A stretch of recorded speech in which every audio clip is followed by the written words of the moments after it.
बिस्मिल्लाहिर्रहमानिर्रहीम। अस्सलाम वालेकुम नाज़रीन, आप यूट्यूब चैनल देख रहे हैं। मैं इमरान खान हूँ। नाज़रीन, एक दफ़ा फिर जंग का ख़तरा जो है वो बढ़ गया है। इसराइली और अमरीकी मीडिया ने दावे शुरू कर दिए हैं और अल जज़ीरा ने भी ये रिपोर्ट किया है कि इसराइली सोर्सेज ये बता रहे हैं कि ईरान के ऊपर दोबारा जल्द बमबारी शुरू हो सकती है। डोनाल्ड ट्रंप ने इसके बारे में एक वाज़ेह इशारा भी दिया था और ख़ुद इसके ऊपर उन्होंने स्टेटमेंट भी दे दिया था कि अगर मामला हमारे तय नहीं होते तो दोबारा हमें बमबारी शुरू करनी पड़ेगी। ये एक एक्स के सीनियर जर्नलिस्ट हैं, बराक रावेद। इनका डोनाल्ड ट्रंप की हुकूमत से काफ़ी अच्छा ताल्लुक है, ये बहुत करीबी समझे जाते हैं। उन्होंने आला तरीन अफसरान से बातचीत की है और एक दावा कर दिया है। उन्होंने कहा कि अगर बहुत जल्दी कोई पेशरफ्त ना हुई, बल्कि इन्होंने 24 घंटे का वक्त दिया है कि अगर बहुत जल्दी कोई पेशरफ्त ना हुई तो जंग दोबारा शुरू हो सकती है। और जंग दोबारा शुरू होने की वजह यह है कि पाकिस्तान ने तो पूरी कोशिश की है ना।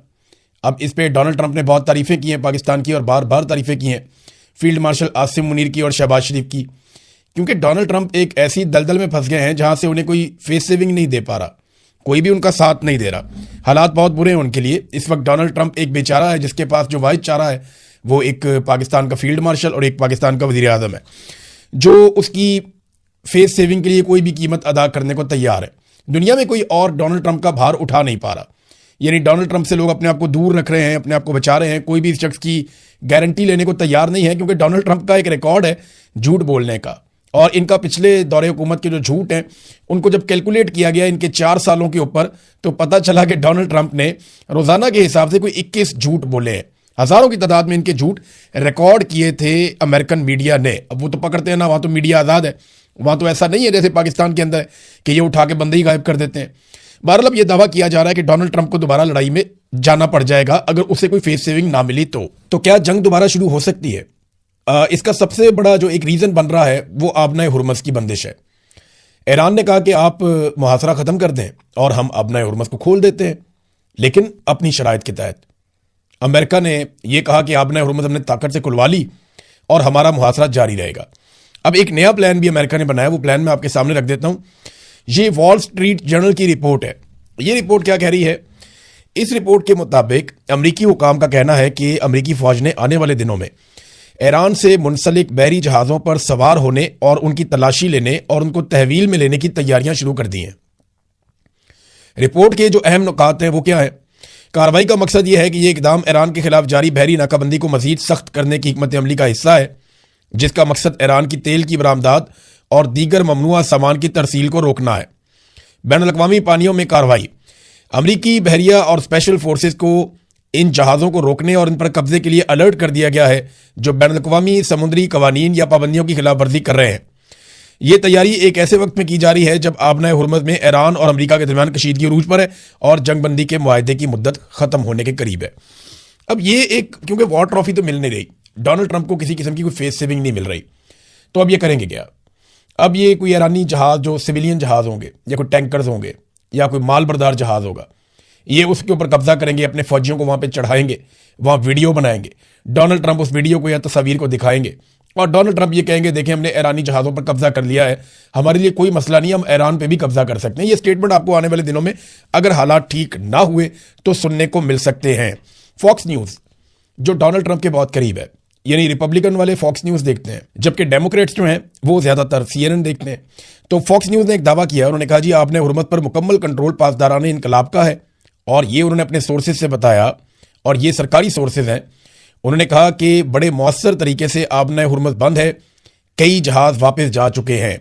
ये ज़रा एक तस्वीर देखें, आपको इसमें सारी कहानी समझ आएगी। ये देखें पिछले 50 दिन के अंदर जो आबनाए हुर्मस है वो किस तरीके से बंद है और वहां से कितने जहाज गुजर रहे हैं। अगर आप पिछला डाटा देखें, इसमें ये जो अलग अलग कलर्स के साथ आपको बताया जा रहा है कि कौन कौन से कलर में कौन कौन से कंटेनर्स हैं। बहरहाल ये सारे माल बरदार जहाज हैं जो आबनाए हुर्मस में से गुजरते थे। इनकी तादाद 150 के लगभग 125-150 के बीच में रहती थी, और जिस दिन जंग शुरू हुई उसके बाद से लेकर अब तक ये तादाद 10 तक नहीं पहुंची। सिर्फ गुज़िश्ता चंद दिनों में जब हालात बेहतर हो रहे थे तो ये तादाद 15 तक पहुंची, उसके अलावा ये कभी भी ज़्यादा नहीं हुई। तो ये तकरीबन ना होने के बराबर आबनाए हुर्मस का इस्तेमाल रह गया है। अब ईरान जो है वो ये कहता है कि यहाँ पे आप हमें सिक्योरिटी टैक्स दें और यहाँ से गुजर जाएं। इसके ऊपर बाकायदा खबरें छपी हैं और आबनाए हुर्मस पर सिक्योरिटी टैक्स देने वालों को तरजीहन पहले गुजरने देंगे, ईरान ने यह भी ऐलान कर दिया। बाकायदा इसके ऊपर आर्टिफिशियल इंटेलिजेंस की तस्वीर जारी की गई हैं, जिसमें मुख्तलिफ ममालिक के झंडे लगे हुए जहाज़ वहाँ से गुजर रहे हैं और ईरान ने एक टोल टैक्स लगाया हुआ है। वहाँ पे उनके पासदारान इनकलाब की यूनिफॉर्म में लोग बैठे हैं और वो जो गुजरने वाले जहाज़ हैं उनसे पैसा ले रहे हैं और उनको गुजरने की इजाज़त दे रहे हैं। वैसे इस अदायगी को बिटकॉइन के अंदर या चाइनीज़ करेंसी के अंदर तरजीहन ईरान ने कहा कि जनाब किया जाए। अब ये बाकायदा ईरान ने कहा कि हम यहाँ से गुजरने देंगे, लेकिन हमारी शराइत के मुताबिक। कालीबाफ ने इसके ऊपर एक स्टेटमेंट भी जारी किया। पहले कालीबाफ का एक स्टेटमेंट देखते हैं ताकि आपको आइडिया हो जाए कि वो अब क्या कह रहे हैं। एक्चुअली जब ईरान ने कल बंद किया फौरी तौर पे आपने हुर्मुज़ को, तो वो रिएक्शन था ईरान का। डोनाल्ड ट्रंप ने ऊपर नीचे ऐसे स्टेटमेंट दे दिया। हालांकि आसिम मुनीर ने 3 दिन बड़ी मेहनत की है ईरान में जाके, बड़ा जोर लगाया, एक आदमी इतना ही कर सकता है। और आसिम मुनीर ने अपनी डोमेन से बाहर निकल कर जाकर जोर लगाया, कोशिश की किसी तरह मामला बन जाए, क्योंकि डोनाल्ड ट्रंप को फेस सेविंग दिलवाना भी उनका मिशन है। दूसरा वो ये चाहते हैं कि जान छूटे किसी तरह। पहले ही पाकिस्तान के हालात ठीक नहीं है, हर चीज़ का बेड़ा गर्क हुआ है, तो यहाँ पे और मसला बन जाएगा। तो अब और ऊपर से अरब ममालिक का दबाव भी आता है कि हमारे साथ मिलकर लड़ो। जिन्होंने पैसे दिए हुए हैं वो कहते हैं जी फौज लगाओ, हमने लड़ाई भी करवानी है आपसे। तो ये कालीबाफ का जो स्टेटमेंट है वो ईरान ने तो तकरीबन बातें मान ली थी, जो जायज़ मुतालबात है उनके ऊपर वो आ गए थे। लेकिन डोनाल्ड ट्रंप ने अजीबोगरीब किस्म की हरकतें की। जब उन्हें आगाह किया गया डोनाल्ड ट्रंप को कि हमने ये भी कर लिया, ये भी कर लिया, हम ये भी कर रहे हैं, तो फिर डोनाल्ड ट्रंप ने जो है बड़के मार दी और उसकी वजह से सारा काम खराब हो गया। एक गैर संजीदा किस्म की एक सियासत डोनाल्ड ट्रंप कर रहे हैं। बहरहाल जो ईरानी स्पीकर कालीबाफ ने बयान दिया, उन्होंने कहा जी आपने हुर्मुज़ इस्लामी जमहूरिया ईरान का मुकम्मल कंट्रोल है इस वक्त। हमने बारूदी सुरंगें साफ करने के लिए जो अमेरिका कोशिश करने के लिए आया था, इसे जंगबंदी की खिलाफ वर्जी तस्वर किया हमने। सूरत हाल तसादुम के इंतहाई करीब पहुंच गई थी, लेकिन दुश्मन पीछे हट गया। अगर इस वक्त आपने हुर्मुज़ में ट्रैफिक रवा दवा है तो ये इसलिए है क्योंकि इसका कंट्रोल हमारे हाथों में है। अमेरिका ने हालिया दिनों में नाकाबंदी का ऐलान किया है। ये एक लापरवाह और जाहिलाना फैसला है। ये नामुमकिन है कि दूसरे तो आपने हुर्मुज़ से गुजर सकें, लेकिन हम ना गुजर पाएं। अगर अमेरिका ने नाकाबंदी खत्म ना की तो आपने हुर्मुज़ से आमदरफ्त को यकीनी तौर पर महदूद कर दिया जाएगा। वो तो पहले ही बहुत महदूद है, हालात इतने अच्छे तो है नहीं आपने हुर्मुज़ में। भारतीय जहाज़ के ऊपर एक पे फायरिंग हुई है।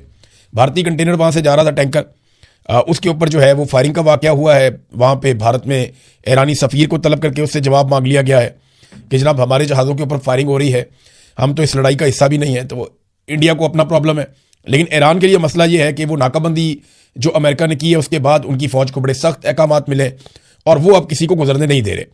कालीबाफ ने एक और बात की है कि दुश्मन ने बहुत सारे मनसूबे बनाए जो कि नाकाम हो गए। उन्होंने एयरफोर्स तबाह करने का मनसूबा बनाया, वो नाकाम। मिसाइल सलाहियत ईरान की ख़त्म करने का मनसूबा बनाया, वो भी नाकाम। नेवी के खात्मे का मनसूबा बनाया, वो भी नाकाम। ज़मीनी हमले का एक मनसूबा बनाया ईरान के अंदर, वो भी नाकाम।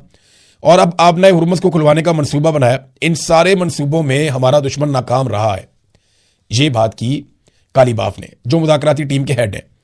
अब अल जज़ीरा ने एक खबर जारी की है जिसमें अमेरिका के मिलिट्री ऑफिशियल्स ने ये दावा किया है अमेरिकी मीडिया के सामने कि ईरान के पास अब भी कम से कम 40% उनके जो ड्रोन्स हैं उनका स्टॉक बरकरार है।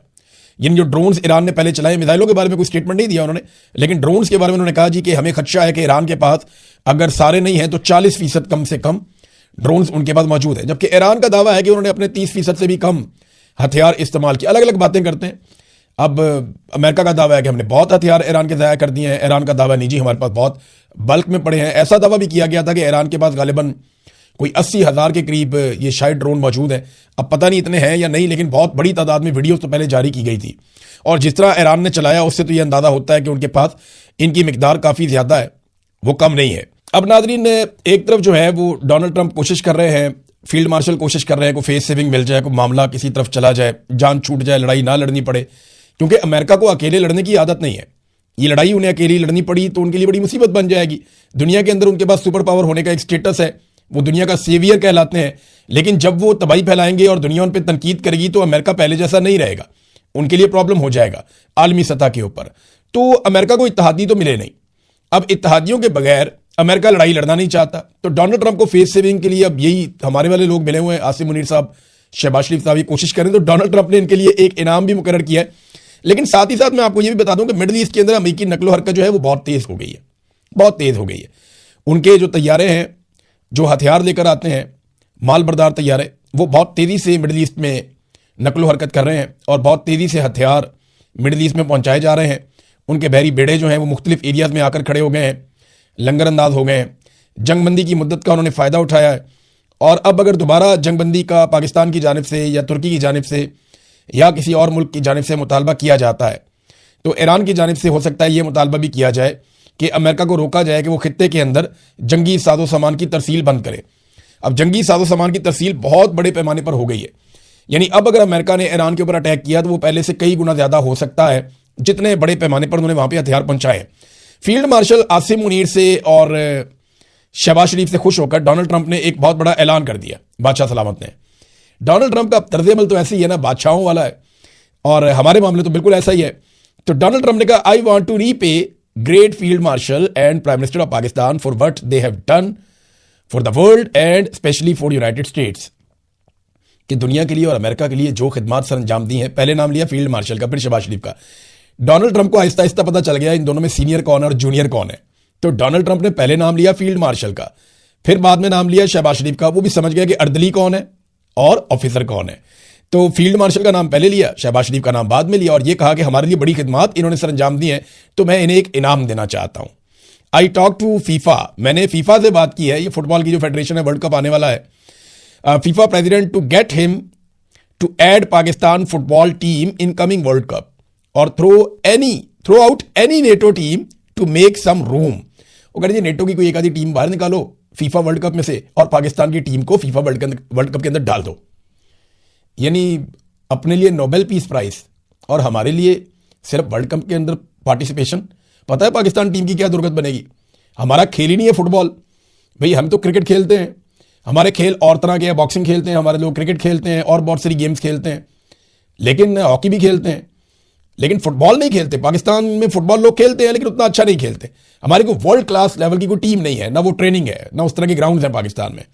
तो डोनाल्ड ट्रंप ने कहा जनाब अपने लिए अपनी दफा, जनाब डोनाल्ड ट्रंप, क्योंकि मैं बड़ा अमन पसंद हूं और मैं खिदमत कर रहा हूं दुनिया का, तो मुझे मिलना चाहिए अमन का नोबेल इनाम।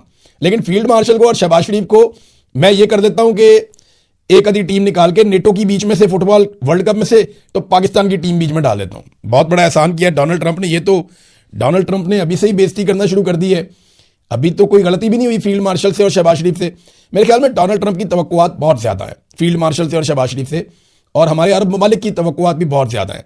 जिस तरह यूएई ने अपने पैसे बदीद होकर वापस मांगे हैं बुरे वक्त में, इससे ये पता उनके लिए $2 अरब की कोई औकात नहीं, लेकिन जैसे ही उन्होंने ये पैसा वापस मांगा उससे अंदाजा हुआ कि वो भी कोई हमसे खुश नहीं, उनकी तवक्कुआत ज्यादा थी जो हम पूरी नहीं कर पाए। इसी तरह जो मोहम्मद बिन सलमान है, उनकी तवक्कुआत पाकिस्तान से बहुत ज्यादा है।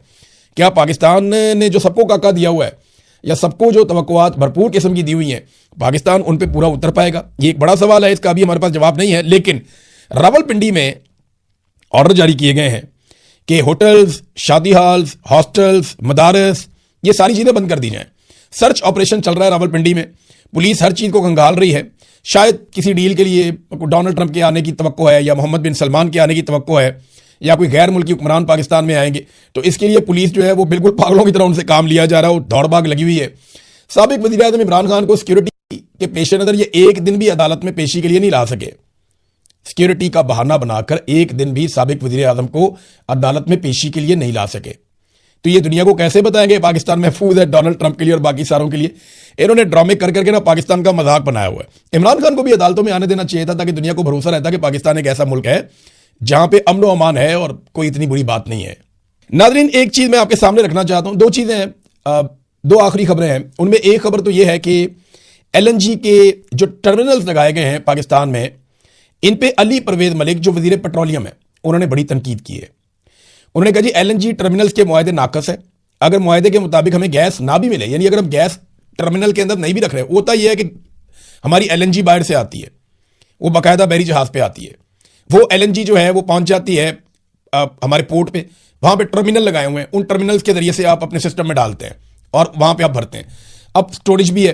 तो मामला यह है कि आपको बेशक LPG मिले या ना मिले, आप उन्हें इस्तेमाल करें या ना करें, उन टर्मिनल का किराया आपने देना है, उसको भी कैपेसिटी पेमेंट कहते हैं।